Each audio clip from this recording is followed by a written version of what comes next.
আমার চাষ করবো না। এই যে আমাকে যে খেত খোলা করে পেঁয়াজির চাষ করে আমাকে কি হচ্ছে, কিছুই থাকতেছে না। কারণ আমাকে তো কীটনাশকের যে সার বেশির যে দাম,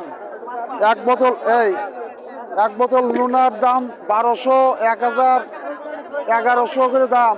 তার কয় পাখি বই করা যায়। ও তাই তো বলতেছে 1200-1300 টাকা করে নুনা কিনে পাহি বইতে দিয়ে আজ সার পেঁয়াজ বেচতে হচ্ছে 800, 900, 1000।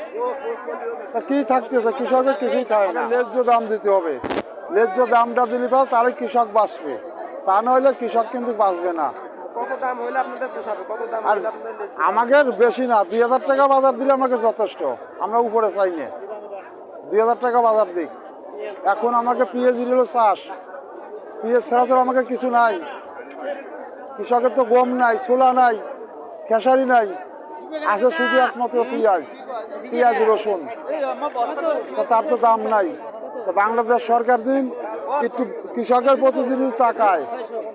সোনাপুর বাজার আজকের বাজারে 11 থেকে 1150 চলতেছে। তাতে আমাদের যে বীজগুলো বিক্রি করতেছি তাতে যে কীটনাশক দাম আর যে সার পদার্থ দাম সেই হিসাবে সে হলে আমাদের মূল্য কিছু হচ্ছে না। তাতে সর্বনিম্ন আমার ধারণা যে খরচ হয়েছে সেই খরচ হিসাবে 2000 থেকে 2500 টাকা হলে পারে এটা সমঝোতা হয়, সুবিধা হয়। আর এই জমিগুলো যারা লিজ করেছে, লিজের টাকা তো প্রায় 1000 টাকা শতাংশ কিনছি, কিন্তু সেটাও একটা বিশাল একটা ব্যয় হয়েছে আমাদের।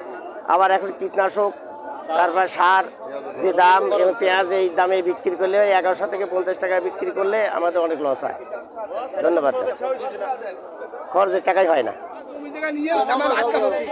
আমার চাষ করবো না, আমরা জীবনে চাষ করবো না। জমি জায়গা নিয়ে আমার বাদ করতে বিদেশি চাষ করা হয়।